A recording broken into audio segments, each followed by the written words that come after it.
Hello and welcome to Rathod science academy. ఈరోజు మనం ఈ క్లాస్లో 11th సెప్టెంబర్ 2024 కరెంట్ అఫైర్స్ తెలుగులో చూద్దాం. సో ఈరోజు అరౌండ్ 10 ఆర్టికల్స్ అయితే మనకి ఇంపార్టెంట్గా కనిపిస్తున్నాయి. సో ప్రతి ఒక్క ఆర్టికల్ మీద ఎవ్రీ డైమెన్షన్లో మనం అనాలిసిస్ అయితే చేయడానికి ట్రై చేద్దాం.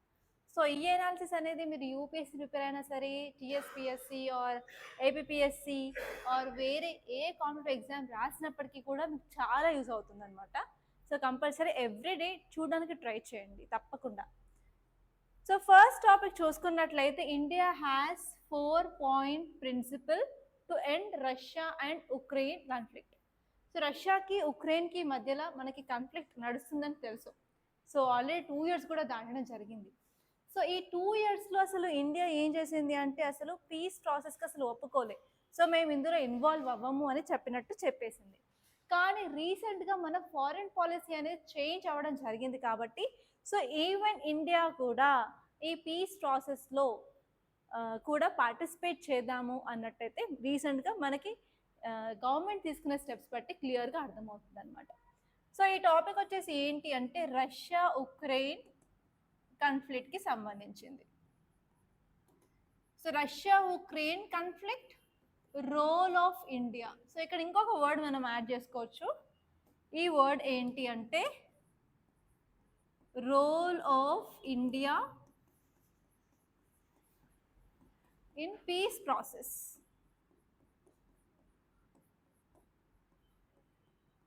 ఓకే, సో ఈ వర్డ్ మీద మనం ఈరోజు ఫోకస్ చేయాలన్నమాట. అసలు ఇండియా ప్లే చేస్తున్న రోల్ ఏంటి.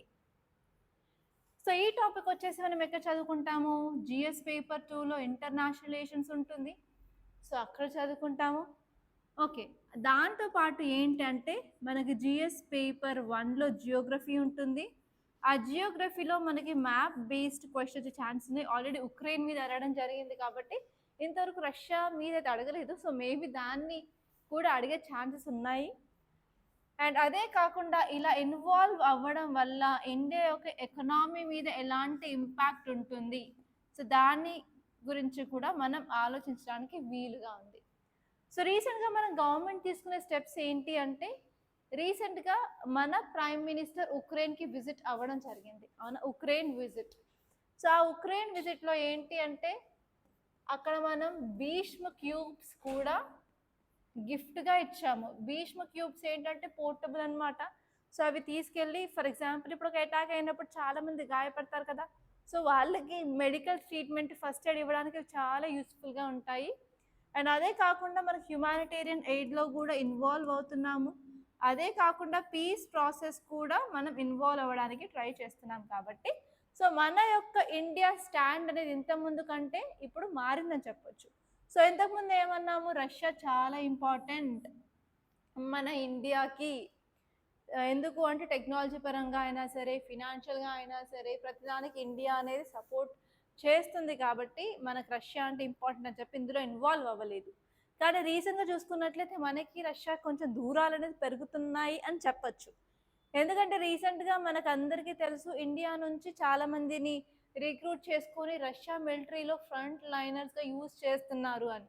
దానికి మన గవర్నమెంట్ వాళ్ళని రిటర్న్ పంపించండి అని అడిగినప్పటికీ కూడా అరౌండ్ 3 నెలలు అవుతుంది. బట్ ఇంకా ఎలాంటి స్టెప్ తీసుకోలేదు. బట్ ఈరోజు న్యూస్ పేపర్లో ఆ స్టెప్ గురించి అయితే ఒక అడ్వాన్స్మెంట్ అనేది ఇవ్వడం జరిగింది. అండ్ నెక్స్ట్ వచ్చేసి మనం S-400 ట్రయంఫ్ మిసైల్స్ అనేది ఇక్కడ రష్యా నుంచి పర్చేస్ చేసుకుంటున్నాము. కానీ 2 మాత్రం డెలివరీ అయ్యాయి, మిగతావి డెలివరీ అనేది చేయలేదు. ఎందుకంటే రష్యా ఉక్రెయిన్ గొడవల కారణంగా. అండ్ ఈవెన్ ఇప్పుడు ఈ మధ్య క్రూడ్ ఆయిల్ గురించి కూడా చర్చల్లో ఉన్నాయి. సో ఎంతవరకు మనం డిస్కౌంట్ ప్రైస్లో తీసుకున్నాము, ఇక మీదట వస్తుందా రాదా అని కూడా సందేహంగా ఉంది. కాబట్టి ఇలాంటి డెవలప్మెంట్స్ వల్ల ఇండియాకి రష్యాకి కొంచెం దూరం పెరుగుతుంది అనే చెప్పడానికి వీలుగా ఉందన్నమాట. ఓకే, సో ఇప్పుడు ఈ క్లాస్లో మనం చూసే టాపిక్ ఏంటి అంటే సో ఇండియా అనేది ఈ రష్యా ఉక్రెయిన్ మధ్యలో పీస్ శాంతిని చేయడానికి మన దగ్గర 4 మెథడ్స్ ఉన్నాయి, 4 points ఉన్నాయి అని చెప్పడం జరిగింది. ఆ 4 points ఏంటో తెలుసుకుంటే సరిపోతుంది అనమాట. సో ఇప్పుడు ఆ 4 points చూసుకున్నట్లయితే ఫస్ట్ వచ్చేసి ఏంటి అంటే మనం పీస్ అనేది కంపల్సరీ తీసుకురావాలి. అందులో ఏంటి అంటే మనం వార్ చేయడం కంటే కూడా డైలాగ్స్ తీసుకురావాలని చెప్పారు. సో డైలాగ్లో కూడా ఏంటి అంటే డిఫరెంట్ కంట్రీస్ కూర్చొని మాట్లాడుకోవడం కాదు, సో రష్యాని ప్రతి ఒక్క డైలాగ్లో ఇన్వాల్వ్ చేయాలి. రష్యాకి అసలు ఏమేమి కావాలో తెలుసుకోవాలి, వాటికి తగ్గట్లు మనం మెజర్స్ తీసుకుంటే ఆబ్వియస్గా మనం పీస్ అనేది నెలకొల్పొచ్చు అన్నట్టు చెప్పడం జరిగింది. సో ఫస్ట్ పాయింట్ వచ్చేసి పీస్ సెంట్రిక్ అప్రోచ్. మనం ఈ 4 పాయింట్ ప్రిన్సిపల్ అనేది మనం డైలాగ్ని ప్రయారిటైజ్ చేస్తున్నాము, మాటలు మాట్లాడుకోవాలి కానీ కొట్లాడుకోవద్దు, అంటే మిలిటరీ సొల్యూషన్స్ కాదు అని చెప్పడం జరిగింది. అండ్ నెక్స్ట్ వచ్చేసి ఏంటి అంటే రష్యాని ప్రతి డైలాగ్లో ఇన్వాల్వ్ చేయడం వల్ల ఏంటి అంటే మనకి తొందరగా రిజల్ట్ అనేది కనిపిస్తుంది అన్నట్టు చెప్పారు. అండ్ అదే కాకుండా వివిధ కంట్రీస్, కొన్ని కంట్రీస్ ఏమో ఉక్రెయిన్కి హెల్ప్ చేస్తున్నాయి, కొన్ని కంట్రీస్ ఏమో రష్యాకి హెల్ప్ చేస్తున్నాయి. సో ప్రతి ఒక్క కంట్రీ అనేది ఇన్వాల్వ్మెంట్ ఇంటర్నేషనల్గా ఉండాల్సిందే అన్నట్టు చెప్పడం జరిగింది. అదే కాకుండా చైనా ఇన్వాల్వ్ అవ్వడం వల్ల కూడా కొంచెం కాంప్లెక్సిటీ అనేది మనకి కనిపిస్తుంది. ఆ కాంప్లెక్సిటీని తగ్గించడానికి చైనాకి దూరంగా ఉంచాలి అని చెప్పారు. సో ఈ పాయింట్స్ అండి 4 పాయింట్స్ చాలా ఇంపార్టెంట్. సో ఇలా మనం పీస్ ప్రాసెస్ అనేది తీసుకురావడం వల్ల ఏంటంటే ఆబ్వియస్గా మనం ఎకనామిక్ గ్రోత్ అనేది కంపల్సరీ చేయొచ్చు. ఓకే, ఎకనామిక్ గ్రోత్ కోసం కంపల్సరీ మనకి ఈ పీస్ ప్రాసెస్ అనేది చాలా చాలా ఇంపార్టెంట్. ఎందుకంటే ట్రేడ్కి అయినా సరే, ఇన్వెస్ట్మెంట్కి అయినా సరే, ఇప్పుడు మనం ముందు ఏంటంటే గ్లోబలైజ్డ్ వరల్డ్ అంటాం, అంటే ఇంటర్ కనెక్టెడ్ వరల్డ్. సో ఒక కంట్రీలో ఏం జరిగినా కూడా ఇంకో కంట్రీలో ఇంపాక్ట్ అనేది ఉంటుంది. కాబట్టి మనం ఎకనామిక్ గ్రోత్ మీద ఫోకస్ చేయాలి అంటే ఇలాంటి ఇష్యూస్ని సరిదిద్దుకోవాలని చెప్పడం జరిగింది. ఓకే, సో నెక్స్ట్ ఆర్టికల్ వచ్చేసి ఇంతకుముందు చెప్పాను కదా రష్యా ఇండియా ఇష్యూస్లో ఒక డెవలప్మెంట్ అని. సో మనందరికీ తెలిసి ఏంటి అంటే ఇండియాకి సంబంధించి చాలామంది యూత్ని వాళ్ళు రీక్రూట్ చేసుకొని యుద్ధంలో అంటే మిలిటరీలో ఫ్రంట్ లైనర్గా యూజ్ చేస్తున్నారు అని మనకి డేటా వచ్చింది కదా. సో ఆ డేటా ప్రకారం మన గవర్నమెంట్ కూడా రష్యాని అడగడం జరిగింది ఏంటి అంటే ఎవరైతే ఇండియన్ రీక్రూటర్స్ ఉన్నారో సో వాళ్ళని వెంటనే ఇండియాకి బ్యాక్ పంపించండి అని. సో 2 months అయింది, ఆయన ఇప్పుడు రీసెంట్గా వాళ్ళని ఇండియా పంపించడం జరిగింది. అది కూడా ఏంటంటే 60-70 మంది ఉన్నారని చెప్పారు, కానీ ఇప్పటికైతే ఒక 6 మంది ఇండియన్ నేషనల్స్ని లిస్ట్ చేసి వాళ్ళని అయితే పంపించడం జరుగుతుంది అనమాట. సో ఇది ఒక అడ్వాన్స్మెంట్. మీరు రష్యా ఇండియా రిలేషన్స్ నోట్స్ రాసుకున్న దగ్గర సో ఒక పాయింట్ అయితే రాసుకోవడానికి ట్రై చేయండి. అండ్ నెక్స్ట్ వచ్చేసి ఏంటి అంటే వెరీ ఇంపార్టెంట్ ఆర్టికల్, టైటిల్ వచ్చేసి watch dog likely to release report on India's mutual evaluation next week. So ఇక్కడ వచ్చేసి ఏంటంటే వాచ్ డాగ్ అంటే కుక్కలేం కావు. సో యాక్చువల్లీ ఏంటి అంటే మనకి ఉన్న ప్రాబ్లమ్స్ ఏంటి, మనీ లాండరింగ్ ఉంది, టెర్రర్ ఫినాన్సింగ్ ఉంది. సో వాటిని అడ్రస్ చేయడానికి మనకు ఒక ఆర్గనైజేషన్ అందరికంటే పైనుండి అందరినీ మానిటర్ చేస్తుండాలి కదా వరల్డ్ వైడ్. సో అలా మనకున్న వాచ్ డాగ్ ఎవరు అంటే FATF అంటాం. FATF అంటే ఫినాన్షియల్ యాక్షన్ టాస్క్ ఫోర్స్ అనమాట. ఈ FATF ఏం చేస్తుంది అంటే ఏ కంట్రీ ఎలాంటి మెజర్స్ తీసుకుంటుందో, ఎస్పెషలీ మనీ లాండరింగ్ని అరికట్టడానికి, టెర్రర్ ఫినాన్సింగ్ని స్టాప్ చేయడానికి, సో ఆ మెజర్స్ బట్టి కంట్రీస్ని 4 కేటగిరీస్గా డివైడ్ చేయడం జరిగింది అనమాట. సో 1, 2, 3, 4. సో మీ అందరికీ 3-4 కేటగిరీ అయితే తెలిసే ఉంటుంది. అవి ఏంటి అంటే గ్రే లిస్ట్ ఒకటి, నెక్స్ట్ వచ్చేసి బ్లాక్ లిస్ట్, నెక్స్ట్ వచ్చేసి గ్రే లిస్ట్. ఇండియా పొజిషన్ ఎక్కడుందంటే ఫస్ట్ కేటగిరీలో ఉండడం జరిగింది. ఓకే, ఫస్ట్ కేటగిరీ ఏంటంటే రెగ్యులర్ ఫాలో అప్ కేటగిరీ అనమాట, అంటే మంచి ప్లేస్. సో ఇండియా చాలా బాగా రెస్పాన్సిబుల్గా ఇలాంటి స్టెప్స్ తీసుకుంటుంది, చాలా బాగా కంట్రోల్ చేస్తుందని దానికి అర్థం అనమాట. ఓకే, సో ఇప్పుడు ఈ FATF న్యూస్లో ఎందుకు ఉంది అంటే ఇండియా యొక్క ఇవాల్యుయేషన్ గురించి రిపోర్ట్ అనేది మనకి నెక్స్ట్ వీక్ రాబోతుంది కాబట్టి న్యూస్లో ఉంది. సో జస్ట్ ఇక్కడ మీరు FATF అంటే ఏంటి, వీటి గురించి డీటెయిల్స్ అనేవి తెలుసుకుంటే సరిపోతుంది. సో రిపోర్ట్ వచ్చిన తర్వాత ఆ రిపోర్ట్ని మనం క్లియర్గా ఎనలైజ్ చేద్దాము, దాని మీద ఒక మెయిన్స్ క్వశ్చన్ కూడా ప్రాక్టీస్ చేద్దాం. ఓకే, సో ఈ టాపిక్ వచ్చేసి ఏంటి అంటే GS పేపర్ 3లో మనకి ఎకానమీ ఉంటుంది. ఆ ఎకానమీలో మనీ లాండరింగ్ టాపిక్ చదువుకుంటాం కదా, అక్కడ దీన్ని కనెక్ట్ చేసుకోవచ్చు. అలాగే ఇది ఒక ఇంటర్నేషనల్ ఆర్గనైజేషన్ కాబట్టి ఇంటర్నేషనల్ రిలేషన్స్ GS పేపర్ 2లో మనం దీన్ని చదువుకుంటాము. అదే కాకుండా ఈవెన్ మనం ఏంటి అంటే ఇలా టెర్రరిజం కానివ్వండి ఏదైనా సరే మనకి సెక్యూరిటీ థ్రెటే కదా, సో దాన్ని మనం ఇంటర్నల్ సెక్యూరిటీ GS పేపర్ 3లో కూడా చదువుకుంటాం అనమాట. సో ఒక్కసారి మనం ఈ ఆర్టికల్ని క్లియర్గా చూస్తే FATF అనేది ఇండియాకి సంబంధించిన ఇవాల్యుయేషన్ రిపోర్ట్ అనేది సెప్టెంబర్ 19వ తారీఖు రిలీజ్ చేస్తాము అని అంటుంది అనమాట. సో ఇప్పటికైతే ఇండియా చాలా బాగా మంచి స్టెప్స్ తీసుకుంటుంది, ఎస్పెషలీ ఈ మనీ లాండరింగ్కి సంబంధించి టెర్రరిజం యాక్టివిటీస్ తగ్గించడానికి. సో అందుకని ఇండియా ఉంది ఇప్పుడు ఏ కేటగిరీలో అంటే రెగ్యులర్ ఫాలో అప్ కేటగిరీలో ఉంది. రెగ్యులర్గా మనం దాన్ని ఫాలో అప్ చేసి మనము అడ్వాన్స్మెంట్స్ అలాగే ఇంకేమైనా చేంజెస్ ఉంటే చేంజెస్ అవన్నీ తీసుకొస్తున్నామని చెప్పి ఈ కేటగిరీలో వచ్చింది. సో ఈ కేటగిరీలో ఉన్న వేరే కంట్రీస్ ఏంటమ్మా అంటే ఫ్రాన్స్ ఉంది, అలాగే యూకే కూడా ఉందన్నమాట. సో ఇప్పుడు మీరు ఆ 4 కేటగిరీలు చూసుకుంటే ఫస్ట్ వచ్చేసి రెగ్యులర్ ఫాలో అప్, ఏ కంట్రీస్ అయితే రెగ్యులర్గా దీన్ని ఫాలో అప్ చేస్తున్నారు, లాస్ తీసుకొస్తున్నారు అవన్నీ కలిపి ఈ రెగ్యులర్ ఫాలో అప్. నెక్స్ట్ వచ్చేసి ఎన్హాన్స్డ్ ఫాలో అప్ అది సెకండ్ కేటగిరీ. థర్డ్ వచ్చేసి grey list, black list. So ఎప్పుడు మీకు న్యూస్లో గ్రే లిస్ట్, బ్లాక్ లిస్ట్ అనేది న్యూస్లో ఉంటుంది. సో ఇప్పటికైతే బ్లాక్ లిస్ట్లో ఉన్న కంట్రీస్ ఏంటి అంటే ఇరాన్, నార్త్ కొరియా అనమాట. ఓకే, సో ఇప్పుడు మీరు చూసుకున్నట్లయితే G20 గ్రూపింగ్లో 20 కంట్రీస్ ఉంటాయి కదా, ఆ 20 కంట్రీస్లో అరౌండ్ 4 నుంచి 5 మాత్రమే ఈ రెగ్యులర్ ఫాలోఅప్ కేటగిరీలో ఉన్నాయి. సో అందులో ఇండియా ఉండడం అనేది చాలా చాలా ఇంపార్టెంట్ అనమాట, మనకు చాలా సంతోషకరమైన విషయం అనమాట. సో ఇక్కడ ఆల్రెడీ ఈ టాపిక్ మీద అయితే 2021లో మెయిన్స్ క్వశ్చన్ అయితే రావడం జరిగింది. ఒకసారి మీరు ఆ క్వశ్చన్ చూస్తే సో మీ క్వశ్చన్స్ ఎలా వస్తాయి కూడా మీకు క్లియర్ కట్ ఐడియా అనేది ఉంటుంది. సో క్వశ్చన్ చూసుకున్నట్లయితే discuss how emerging technologies and globalization contribute to money laundering. Money లాండరింగ్కి అసలు ఎమర్జింగ్ టెక్నాలజీస్ ఎలా యూజ్ అవుతున్నాయి, అలా గ్లోబలైజేషన్ ఎలా యూజ్ అవుతుంది. అండ్ సెకండ్ పార్ట్ వచ్చేసి elaborate measures to tackle problem of money laundering. ఈ ప్రాబ్లమ్ ఆఫ్ మనీ లాండరింగ్ని ట్యాకిల్ చేయడానికి మనం తీసుకోవాల్సిన మెజర్స్ ఏంటి. సో చాలా సింపుల్ క్వశ్చన్ అంటే కంపల్సరీ రాయడానికి అయితే ట్రై చేయండి. సో ఇక్కడ మనం కొన్ని FATF గురించి ఫ్యాక్ట్స్ చూసినట్లయితే ఈ FATF అనేది global money laundering and terrorist ఫినాన్సింగ్కి సంబంధించిన వాచ్ డాగ్ అనమాట. సో ఇది ఎప్పుడు ఎస్టాబ్లిష్ చేయబడింది అంటే 1989లో, అది కూడా G7 మీటింగ్ తర్వాత అవ్వడం జరిగింది. సో అసలు ఇది ఎందుకు ఫామ్ అయింది, దీని వెనకాల ఉన్న రీజన్స్ ఏంటి అంటే ఎస్పెషల్గా మనం ఈ మనీ లాండరింగ్ని తగ్గించాలి అనుకున్నారు ఫస్ట్. కానీ 2001 సంవత్సరంలో 9/11 అటాక్స్ అనేవి జరిగాయి అమెరికాలో. దాని తర్వాత ఈవెన్ టెర్రర్ ఫినాన్సింగ్ కూడా కంట్రోల్ చేసే బాధ్యత దీనికి అప్పగించడం జరిగింది. సో ఇప్పుడు వచ్చేసి మనీ లాండరింగ్ని కంట్రోల్ చేయాలి, అలాగే టెర్రర్ ఫినాన్సింగ్ని కూడా కంట్రోల్ చేయాల్సిన బాధ్యత అనేది FATFతో ఉందన్నమాట. అండ్ నెక్స్ట్ ఆర్టికల్ చూసుకున్నట్లయితే will deploy 5,000 cyber commandos in 5 years says Shah. మన హోమ్ మినిస్టర్ అనేది ఒక స్టేట్మెంట్ అయితే ఇచ్చారు. ఏంటి ఈ స్టేట్మెంట్ అంటే సో మేము వచ్చే 5 ఏళ్ల కాలంలో అంటే 5 yearsలో రీసెంట్గా గవర్నమెంట్ ఫామ్ అయింది కదా, సో ఈ టర్మ్ ఆఫ్ గవర్నమెంట్లో మేము 5,000కి పైగా సైబర్ కమాండోస్ని పెట్టుకుంటాము అన్నట్టయితే గవర్నమెంట్ అయితే చెప్పింది. సో కమాండోస్ అంటే మీకు తెలుసు, వాళ్ళకి ట్రైనింగ్ ఉంటుంది, స్కిల్ ఉంటుంది, వాళ్ళని మనం కమాండోస్ కింద పెట్టుకుంటాము.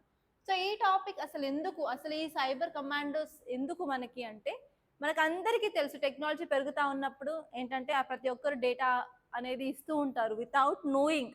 అసలు డేటా ఎందుకు ఇవ్వాలో తెలియకుండా కూడా వాళ్ళు పర్సనల్ డేటా కానీ నాన్ పర్సనల్ డేటా కానీ ఇస్తూ ఉంటారు. సో ఇప్పుడు ఉన్న 21st centuryలో ఏంటి అంటే ఇంతకుముందు ఆయిల్ అనేది వెపన్ లాగా యూజ్ చేసేవాళ్ళు, బట్ ఇప్పుడు ఏంటంటే పెద్ద వెపన్ డేటా అనమాట. సో డేటాని జాగ్రత్త పెట్టుకోవడం మన కంట్రీనే కాదు, ఏ కంట్రీ అయినా ఇప్పుడు రెస్పాన్సిబిలిటీ ఏంటంటే డేటాని కంట్రోల్ చేసుకోవడం, అసలు ప్రొటెక్ట్ చేసుకోవడం, రైట్ టు ప్రైవసీని ఎన్ష్యూర్ చేసుకోవడం, ఇవి ఇంపార్టెంట్ అనమాట. సో అందుకని ఏంటి అంటే ఇంటర్నెట్ ఎక్కువ అయిపోయింది, జనాలు ఫోన్ యూజ్ చేయడం అవుతుంది. సో అక్కడ తెలియకుండానే డిఫరెంట్ యాప్స్ డౌన్లోడ్ చేసుకుంటున్నారు. యాప్స్ డౌన్లోడ్ చేసిన వెంటనే యాక్సెప్ట్ అని బ్లైండ్గా వచ్చేస్తారు. సో వాళ్ళకేమో మన యాక్సెస్ అంతా వెళ్ళిపోతుంది. అది కాకుండా ఏంటి అంటే కొంతమంది ఈ మధ్య కొత్తగా ఫ్రాడ్స్ చేస్తున్నారు. సో ఓటీపీ వస్తుంది, చెప్పండి నేను ఈ బ్యాంక్ నుంచి ఫోన్ చేస్తున్నాను, మీ బ్యాంక్ అకౌంట్కి ఇన్ని డబ్బులు వచ్చాయి అని చెప్పి ఈ డబ్బులు వేయండి ఆ డబ్బులు వేయండి అని అంటున్నారు. అదే కాకుండా ఇప్పుడు ఏంటి అంటే ఒకసారి రీసెంట్గా మాకు తెలిసిన వాళ్ళకు కూడా ఇలా సైబర్ అటాక్ అయింది. ఏంటి అంటే ఒక లింక్ పంపిస్తారు, ఆ లింక్ క్లిక్ చేస్తారు. క్లిక్ చేసిన వెంటనే ఏంటంటే ఫోన్ యాక్సెస్ మొత్తం వాళ్ళకి ఆటోమేటిక్గా వెళ్ళిపోతుంది. వెళ్ళిపోయిన తర్వాత మన మొబైల్లో ఉన్న డేటా వాళ్ళు కాపీ చేసేసుకుంటారు. లైక్ మొబైల్ నెంబర్స్ కానివ్వండి, ATM నెంబర్స్ కానివ్వండి, లైక్ ఫొటోస్ వీడియోస్ ఏమైనా ఉన్నా కూడా. సో ఆ ఫొటోస్ వీడియోస్ మార్ఫింగ్ చేస్తారు, చేసి మళ్ళీ రిటర్న్ మీ మొబైల్కి పంపించేసి బ్లాక్మెయిల్ చేసి కొన్ని లక్షల రూపాయలు దోపిడీలు చేస్తూ ఉన్నారనమాట. ఇది ఫ్యాక్ట్. రీసెంట్గా నాకు తెలిసిన వాళ్ళు కూడా ఇలా జరిగింది. సో అందుకని ఏంటి అంటే సైబర్ సెక్యూరిటీ అనేది చాలా చాలా ఇంపార్టెంట్. కాబట్టి ఇలా గవర్నమెంట్ సైబర్ కమాండోస్ని పెట్టుకోవడం అనేది చాలా ఇంపార్టెంట్ స్టెప్ అని నేను అంటున్నాను. సో మీరేమంటారో కొంచెం కింద కామెంట్ బాక్స్లో చెప్పండి. ఓకే, సో ఒక్కసారి ఆర్టికల్ క్లియర్గా చూసుకున్నట్లయితే మన యూనియన్ హోమ్ మినిస్టర్ అనౌన్స్ చేయడం జరిగింది 5,000 అరౌండ్ సైబర్స్ కమాండోస్ని అట్లీస్ట్ నెక్స్ట్ 5 yearsలో మేము డిప్లాయ్ చేసుకుంటాము. అలా చేసుకోవడం వల్ల సైబర్ సెక్యూరిటీ అనేది కొంచెం స్ట్రాంగ్గా చేయడానికి యూజ్ అవుతుందని చెప్పి మన హోమ్ మినిస్టర్ అయితే చెప్పారు. ఓకే, సో వీళ్ళు ఎవరు అంటే వెల్ ట్రైన్డ్ పర్సనాలిటీస్ అనమాట. ఎస్పెషల్ డిజిటల్ స్పేస్ని ఎలా లేకపోతే ఎథికల్ హ్యాకింగ్, లేకపోతే నేషనల్ సెక్యూరిటీని ఎలా ప్రొటెక్ట్ చేస్తారు, సో అన్నిట్లో వాళ్ళకి ట్రైనింగ్ అనేది ఇవ్వడం జరుగుతుంది అనమాట. సో ఇక్కడ మీరు ఇంపార్టెంట్ పాయింట్స్ చూసినట్లయితే, సో ఇలా మనం వాళ్ళని ట్రైన్ చేసి తీసుకోవడం జరుగుతుంది. దానివల్ల ఆబ్వియస్గా మన సైబర్ సెక్యూరిటీ అనేది చాలా రెట్లు ఇంప్రూవ్ అవుతుంది అనమాట. అండ్ నెక్స్ట్ వచ్చేసి ఏంటి అంటే ఈవెన్ ఆ యొక్క 5,000 మందితో ఇది అవుతుందా? కాదు కదా. సో మన జనాభా చూసుకున్నట్లయితే ఇప్పుడు మన సెన్సస్ డేటా క్లియర్గా వస్తే చైనాలో కూడా ఆల్రెడీ మనం బీజెస్ ఉంటాం ఫర్ షూర్.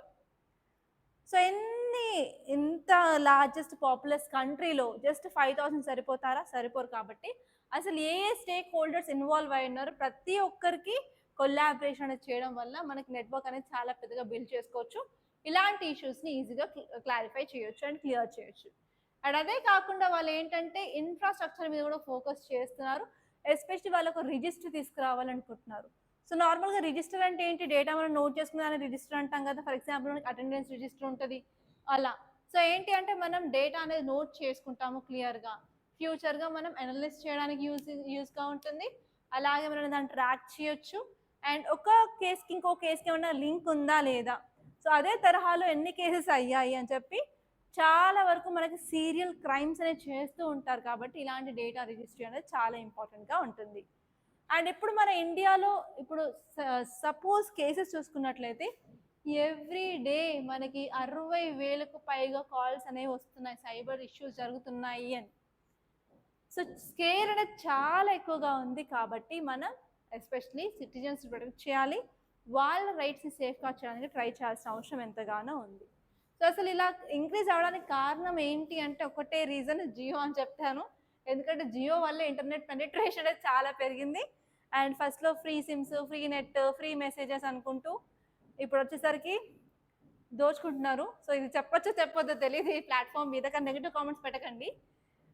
దానివల్ల ఏమైంది అంటే ఇంటర్నెట్ పెనిట్రేషన్ అయింది. అండ్ ఇంకొక పాయింట్ నేను చెప్పాలి. సో ఇలా జియో రావడం వల్ల డిజిటల్ డివైడ్ కూడా ఇంక్రీజ్ అయింది. And especially electronic devices use అనేది చాలా పెరిగింది అనమాట. ఎలక్ట్రానిక్ మార్కెట్ చాలా పెరిగింది. దానివల్ల ఆబ్వియస్గా మనకి ఎకనామిక్ గ్రోత్ బూస్ట్, ఇల్లిటరసీ తగ్గడము, ఎడ్యుకేషన్ అండ్ ఈవెన్ డిజిటలైజేషన్ అవన్నీ ఇంప్రూవ్ అయ్యాయి. చాలా వరకు అడ్వాంటేజెస్ ఉన్నాయి. కాకపోతే నేను నెగిటివ్ సైడ్ గురించి మాట్లాడుతున్నాను కాబట్టి ఇలా సైబర్ క్రైమ్స్ ఎక్కువయ్యాయని చెప్పాను. So don't take me and తప్పుగా అర్థం చేసుకోవద్దు. ఓకే, సో ఇక్కడ మీరు ఇంటర్నెట్ పెనట్రేషన్ చూసుకున్నట్లయితే ఇంతకుముందు జస్ట్ 25 కోట్ల మంది దగ్గరే మనకి మొబైల్స్ ఉండేవి, కానీ ఇప్పుడు ఆ నెంబర్ కాస్త 95 కోట్లకి పైగా వెళ్ళిపోయింది అనమాట. సో అందుకని సైబర్ సెక్యూరిటీ ఇష్యూస్ అనేది చాలా వస్తున్నాయి. సో నార్మల్గా ఇప్పుడు అర్బన్ ఏరియాస్లో మీకు ఆల్రెడీ కొంచెం అవేర్నెస్ ఉన్నట్లయితే ఇది ఫ్రాడ్ కాల్, ఇది లిఫ్ట్ చేయొద్దు, ఇది ఫ్రాడ్ లింక్, ఇది క్లిక్ చేయొద్దు అని మీకు ఐడియా ఉంటుంది. బట్ వాట్ ఈజ్ అసలు ఇలా రూరల్ ఏరియాస్లో ఉన్న వాళ్ళకి, ఇల్లిటరేట్ పీపుల్కి ఇదంతా తెలియదు కదా. ఏ ఫోన్ వచ్చినా కూడా కంపల్సరీ లిఫ్ట్ చేస్తారు. ఫర్ ఎగ్జాంపుల్ నీకు ఓటీపీ వస్తుంటే ఈజీగా షేర్ చేస్తారు. సో అలా చేయడం వల్లే ఎక్కువ మిస్యూజ్ అనేది అవుతుందన్నమాట. సో దానికి మనం ఏం చేయాలి? కంపల్సరీ ట్రైనింగ్ చేయాలి, అవేర్నెస్ అనేది తీసుకోవడానికి ట్రై చేయాలి. సో దానివల్ల అట్లీస్ట్ కొంతమేరకు ఇలాంటి క్రైమ్స్ని కంట్రోల్ చేయడానికి ఉంటుంది. ఓకే, సో నెక్స్ట్ ఆర్టికల్ వచ్చేసి access to electricity in rural areas had differential benefits say study. So ఈ ఆర్టికల్ ఏం చెప్తుంది అంటే రూరల్ ఏరియాస్లో ఎలక్ట్రిసిటీ అనేది యాక్సెస్ వచ్చింది. సో ఎస్పెషలీ చాలా ఏరియాస్లో 100% ఎలక్ట్రిఫైడ్ అయ్యాయి. సో ఎలక్ట్రిసిటీ వచ్చిన తర్వాత చాలా అడ్వాంటేజెస్ ఉన్నాయి అవునా. సో అగ్రికల్చర్లో ప్రొడక్టివిటీ పెరిగింది, మనకి బోర్వెల్స్, ట్యూబ్వెల్స్ ఎప్పుడంటే ఆ టైంకి మనకు ఆన్ చేసుకోవచ్చు. అలాగే వాటర్ సెక్యూరిటీ పెరిగింది. అండ్ నెక్స్ట్ వచ్చేసి మనకి లైట్ ఉండడం వల్ల మన నైట్ టైం కూడా చదువుకోవడానికి వీలుగా ఉంటుంది. అండ్ నైట్ స్కూల్స్లో కూడా మనకి చాలా అడ్వాంటేజెస్ ఉంటాయి. సో అలా మనకి ఏంటంటే హెల్త్ కేర్లో అయినా సరే, ఎడ్యుకేషన్లో అయినా సరే, life of people, standard of living of people అన్నీ ఇంప్రూవ్ అవ్వడం జరిగింది. కానీ ఇప్పుడు ఒక రిపోర్ట్ అయితే చెప్తుంది ఏంటంటే మనకి లార్జ్ విలేజెస్ ఉన్నాయి, స్మాల్ విలేజెస్ ఉన్నాయి. అండ్ ఈ లార్జ్ విలేజెస్ స్మాల్ విలేజెస్ చూసుకున్నట్లయితే లార్జ్ విలేజెస్కి మోర్ బెనిఫిట్స్ అనేవి వస్తున్నాయి స్మాల్ విలేజెస్ కంటే కూడా. ఓకే, ఎందుకంటే ఎలక్ట్రిసిటీ వల్ల అని చెప్పారు. సో అసలు ఎందుకు ఈ లార్జ్ విలేజెస్కి మోర్ బెనిఫిట్స్, ఏ విధంగా వాళ్ళకి అడ్వాంటేజెస్ ఎక్కువగా ఉన్నాయి, మరి ఈ స్మాల్ విలేజెస్కి కూడా అంతే అడ్వాంటేజెస్ రావాలి అంటే మనం తీసుకోవాల్సిన మెజర్స్ ఏంటి, ఎస్పెషల్లీ మీరు చేయాల్సిన స్టెప్స్ ఏంటి, యువర్ ఫ్యూచర్ సివిల్ సర్వెంట్స్. అంతే కదా, ఎంతమంది ఒప్పుకుంటారు ఫ్యూచర్ సివిల్ సర్వెంట్స్ అని? ఓకే ఓకే, కంపల్సరీ కమెంట్ చేయండి. సో ఇక్కడ మనం తీసుకోవాల్సిన మెజర్స్ ఏంటో కూడా మనం చూసుకోవాల్సిన అవసరం ఉంది. సో ఇక్కడ మీరు ఈ ఆర్టికల్ చూసుకున్నట్లయితే రీసెంట్గా రాజీవ్ గాంధీ గ్రామీణ్ విద్యుత్ యోజన అనే ఒక ప్రోగ్రాంలో మనం డేటా అనేది తీసుకున్నప్పుడు మనకి ఏం తెలిసింది అంటే రూరల్ ఏరియాస్ ఎలక్ట్రిసిటీ అనేది ఇంప్రూవ్ అయింది. అయితే లార్జర్ విలేజెస్కి మోర్ అడ్వాంటేజెస్ ఉన్నాయి స్మాలర్ విలేజెస్ కంటే అని క్లియర్గా ఇక్కడ చెప్పడం జరిగింది. సో ఎస్పెషల్లీ ఒక ఊర్లో 300 కంటే ఎక్కువ పాపులేషన్, ఒక 300 కంటే తక్కువ పాపులేషన్ ఉన్న వాళ్ళకి అసలు బెనిఫిట్స్ చాలా తక్కువ ఉన్నాయి. ఒక ఊర్లో లైక్ 2000 కంటే ఎక్కువ మంది ఉన్న వాళ్ళకి ఎక్కువ లాభాలు ఉన్నాయని చెప్తున్నారు. ఎందుకు అంటే హ్యూమన్ క్యాపిటల్. సో మనుషులు చేయలేనిది ఏది లేదు కదా. సో యూనిటీ, ఐకమత్యమే బలం అని అంటారా? కరెక్ట్గా తెలుగులో ట్రాన్స్లేషన్ తెలీదు. ఓకే, ఐకమత్యమే మహాబలం. ఓకే, సో అంటే ఏంటంటే ఇప్పుడు చాలా మంది పీపుల్ ఉన్నారు అంటే డెమోగ్రఫిక్ డివిడెంట్ ఉంది, అలాగే హ్యూమన్ క్యాపిటల్ ఉంది, దానివల్ల వాళ్ళు వేరియస్ ఎకనామిక్ యాక్టివిటీస్ చేస్తారు కాబట్టి ఆబ్వియస్గా ఎకనామిక్ గ్రోత్ అనేది ఉంటుంది. ఓకే, అర్థమైందా? సో అందుకనే ఈ డిఫరెన్స్ అనమాట large ఏరియాస్కి small విలేజెస్కి.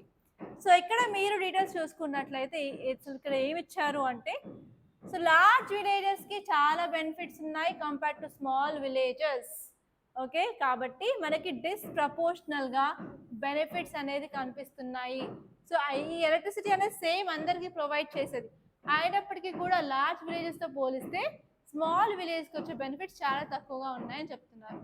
So especially villages ఎవరైతే 300 పీపుల్ కంటే తక్కువగా ఉన్నారో సో వాళ్ళకి ఎకనామికల్ వైజ్గా చాలా తక్కువ గ్రోత్ అనేది కనిపిస్తుంది కంపేర్ టు లార్జర్ పాపులేషన్ అంటున్నారు. సో ఎందుకంటే because of human resource. And next చూసుకున్నట్లయితే ఇలా చిన్న వాటికి మనకు సొల్యూషన్స్ ఏంటి ఆల్టర్నేట్గా అంటే మనం ప్రతి హోమ్లో కొంచెం సోలార్ హోమ్ సిస్టమ్స్ కానీ మినీ గ్రిడ్స్ కానీ పెట్టుకొని పవర్ స్ట్రాటజీ మనం ఫాలో అయినట్లయితే కొంచెం వాళ్ళకి అడ్వాంటేజ్గా ఉంటుంది అని చెప్పారనమాట. సో ఇక్కడ గవర్నమెంట్ ఏం క్లెయిమ్ చేస్తుంది అంటే ప్రతి ఒక్క ఊర్లో మేము ఎలక్ట్రిసిటీని ప్రొవైడ్ చేస్తున్నాం, 100% ఎలక్ట్రిసిటీ అయింది. సో మాకు ఇలా చేసేంత వరకు మేము చేసాము, దాని అక్యురసీ దాని అవుట్కమ్స్ మాకు సంబంధం లేదు అని చెప్పడం అయితే జరిగిందనమాట. సో ఇది చూసుకుంటే సరిపోతుంది. అండ్ నెక్స్ట్ టాపిక్ వచ్చేసి a panoramic view of 2024 China Africa summit. So రీసెంట్గా మనం ఒక ఆర్టికల్ చూసాము, ఏంటి అంటే చైనా ఆఫ్రికాలో చాలా ఇన్వెస్ట్ చేస్తుంది, ఎంప్లాయ్మెంట్ క్రియేట్ చేస్తుంది అని. సో అది ఎందుకు అంటే రీసెంట్గా వాళ్ళిద్దరి మధ్యలో ఒక సమ్మిట్ జరిగింది ఆఫ్రికాకి చైనాకి మధ్య. సో ఇక్కడ మీరు చూసుకోవాల్సింది ఏంటి అంటే ఆ సమ్మిట్లో జరిగిన హైలైట్స్ ఏంటి, ఒకసారి ఆ హైలైట్స్ చూసిన తర్వాత సో ఇండియా మీద ఉన్న ఇంపాక్ట్ ఏంటో చూసుకోవాలి, లేకపోతే మనం ఎలాంటి లెసన్స్ అనేవి ఆ యొక్క సమ్మిట్ నుంచి తీసుకోవచ్చు, అవి రెండు విషయాలు అనేది మీరు ఫోకస్ చేయాల్సిన విషయం అనమాట. సో ఫస్ట్ ఈ సమ్మిట్ గురించి క్లియర్గా చూసుకున్నట్లయితే ఆఫ్రికన్ గవర్నమెంట్ అనేది ఓకే చాలా ఆఫ్రికన్ కంట్రీస్ కూడా పార్టిసిపేట్ చేయడం జరిగింది. సో రీసెంట్గా చైనా అనేది ఒక సమ్మిట్ని హోస్ట్ చేసినట్టు జరపడం జరిగింది. ఆ సమ్మిట్ పేరు ఏంటి అంటే forum on China Africa cooperation summit. ఆ సమ్మిట్ ఎక్కడ జరిగింది? బీజింగ్ అంటే చైనాలో జరిగింది. సో ఈ సమ్మిట్లో 53 ఆఫ్రికన్ నేషన్స్ అయితే పాల్గొనడం జరిగింది, కానీ ఒక్క నేషన్ మాత్రం పాల్గొనలేదు, ఎందుకంటే అది ప్రో తైవాన్ కాబట్టి, అంటే అది యాంటీ చైనా కంట్రీ కాబట్టి అది పార్టిసిపేట్ చేయలేదన్నమాట.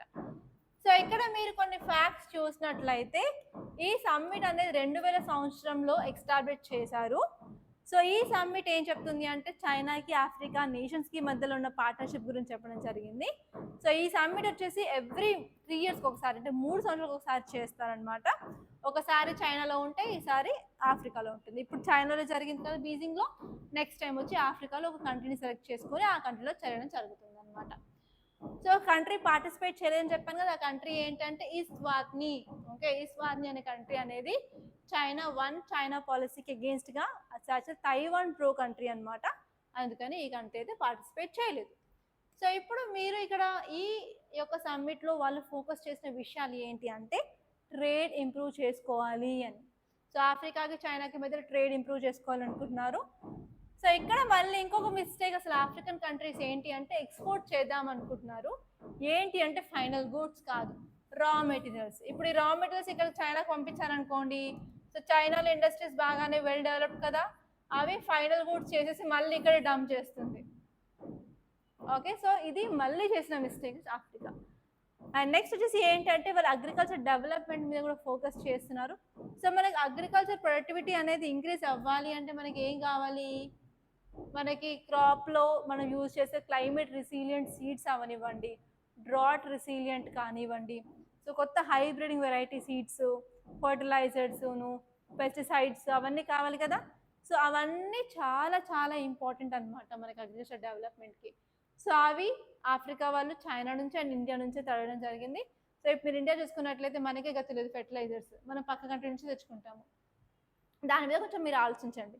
అండ్ అదే కాకుండా ఇంకొక ఏరియా ఏంటి అంటే గ్రీన్ ఎనర్జీ అండ్ ఇండస్ట్రియలైజేషన్ మీద కూడా మనం ఫోకస్ చేస్తాము. అండ్ ఎస్పెషలీ ఇక్కడ మీరు చూసుకున్నట్లయితే జింబాబ్వే అనే కంట్రీ అసలు ఎస్పెషల్గా చైనీస్ కంపెనీస్ని అక్కడ పిలిచి ఇన్వెస్ట్మెంట్ చేయించుకుంటున్నారు, ఎందుకంటే లిథియం రిసోర్స్ అక్కడ ఉన్నాయి వాటిని ఎక్స్ట్రాక్ట్ చేయడానికి. అండ్ నెక్స్ట్ వచ్చేసి ఏంటంటే ఎక్కడైనా సరే చైనా అడుగు పెట్టిందంటే వచ్చేది ఏంటి, ఏం తుఫాన్ వస్తుంది, డెప్ట్. ఆ కంట్రీ అనేది డెప్ట్ సైకిల్లోకి వెళ్తుంది కదా, సో వాళ్ళు డెప్ట్ని కూడా మేనేజ్ చేసుకోవాలని మాట్లాడుకున్నారనమాట. ఓకే, సో ఇక్కడ మనం నేర్చుకోవాల్సిన లెసన్స్ ఏంటి, డెట్ అప్పు. సో ఇక్కడ మీరు చూసుకున్నట్లయితే ఇండియా నేర్చుకోవాల్సిన లెసన్స్ పాఠాలు ఏంటి అంటే, సో ఎప్పుడో తోక చుట్టాలు వస్తాయి మాట్లాడి వెళ్ళిపోవడం అలా కాకుండా, సో మన దగ్గర బంధువులాగా ఎప్పుడు వెళ్తూ వస్తూ ఉండాలి, ఎప్పుడు మాట్లాడుతూ ఉండాలి, మ్యూచువల్గా మనం రిలేషన్షిప్ అనేది మెయింటైన్ చేయాలి. సో ఇప్పుడు మీరు ఆఫ్రికన్ కంట్రీస్తో ఇండియన్ రిలేషన్షిప్ చూసినట్లయితే ఇలాంటి ఒక మీటింగ్ అనేది 2015వ సంవత్సరంలో పెట్టుకున్నాము. ఇది 2024, అంటే 9 సంవత్సరాల నుంచి అసలు మనకి ఎలాంటి రిలేషన్స్ లేవు.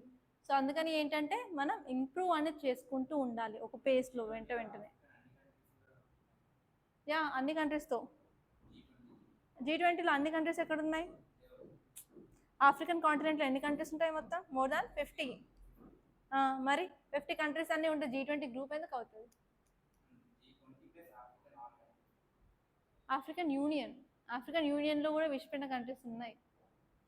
అండ్ నెక్స్ట్ వచ్చేసి ఏంటి అంటే మనం వాళ్ళు ఎక్కడైతే ఇన్వెస్ట్మెంట్ అడుగుతున్నారో మనం కూడా ఇన్వెస్ట్మెంట్ చేయడానికి ట్రై చేయాలి. ఇండియా కూడా అక్కడ ఇన్వెస్ట్ చేయొచ్చు. ఇన్వెస్ట్మెంట్ చేయడం వల్ల ఏంటి అంటే అక్కడ జాబ్స్ క్రియేట్ చేయొచ్చు, అలాగే ఫుడ్ వేస్టేజ్ అనేది తగ్గించవచ్చు, ఫుడ్ ప్రాసెసింగ్ మీద మనం ఫోకస్ చేయొచ్చు, అగ్రికల్చర్ మీద ఫోకస్ చేయొచ్చు.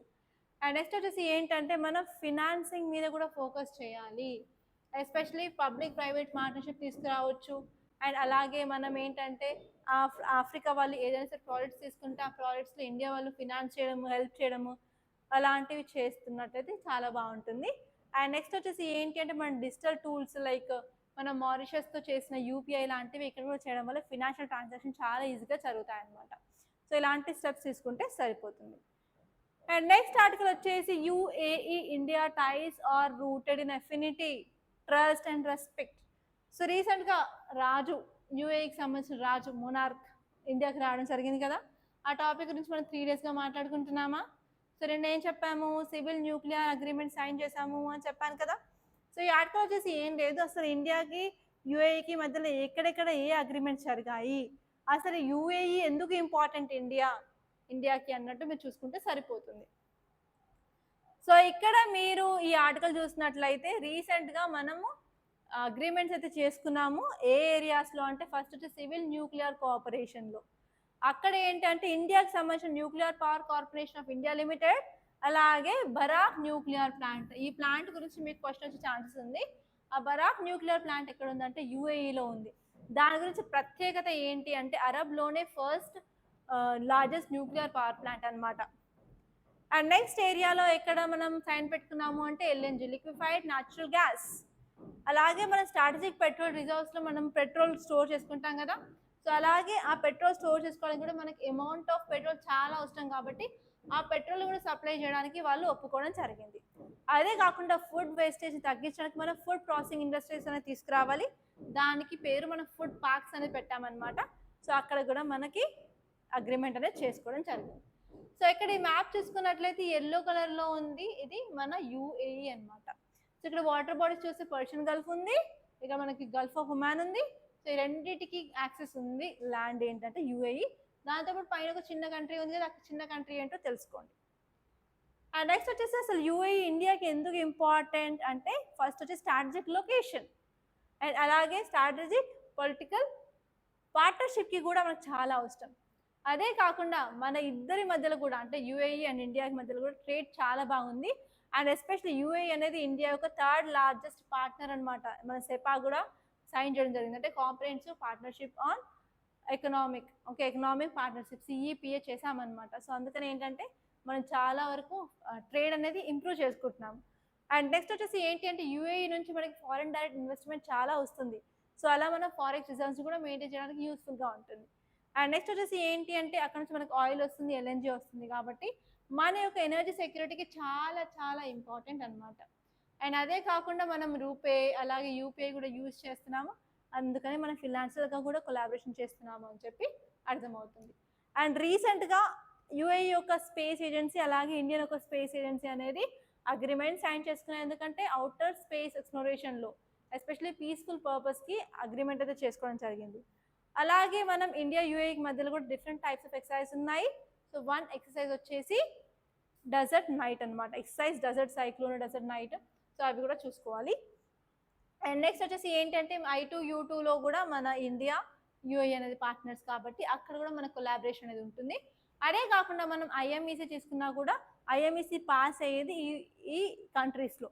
సో అలా కూడా మనకి చాలా వరకు పార్ట్నర్షిప్లో చాలా యూస్ఫుల్గా ఉంటుంది. అండ్ ఇంకా 2 ఆర్టికల్స్ అయితే వేరేవి కనిపిస్తున్నాయి ఇంపార్టెంట్గా. ఫస్ట్ వచ్చేసి ఏంటంటే జిఎస్టీ కౌన్సిల్ మీద. సో నిన్నే మనం చదువుకున్నాం ఏంటి అంటే హెల్త్ ఇన్సూరెన్స్ మీద అలాగే రీసెర్చ్ మీద తగ్గించడం జరుగుతుంది. అండ్ కార్ కవర్ సీట్ మీద అయితే 28% అనేది ఇంపోజ్ చేస్తున్నారని చెప్పి మన క్లియర్ ఆర్టికల్ చదువుకున్నాం కాబట్టి అసలు ఈరోజు నేను తీసుకోలేదు ఇది డిస్కషన్కి. అండ్ నెక్స్ట్ టాపిక్ వచ్చేసి ఏంటంటే ప్రైవేట్ స్పేస్ వాక్కి కూడా స్పేస్ ఎక్స్ లాంచ్ చేయడం జరిగింది. కాబట్టి మనం ఏంటి అంటే ఈవెన్ టూరిజంలో కూడా స్పేస్ టూరిజం యాడ్ చేసుకోవడానికి ఇది ఒక ఎగ్జాంపుల్ అనమాట. అలా దీన్ని మనం యూజ్ చేసుకోవచ్చు.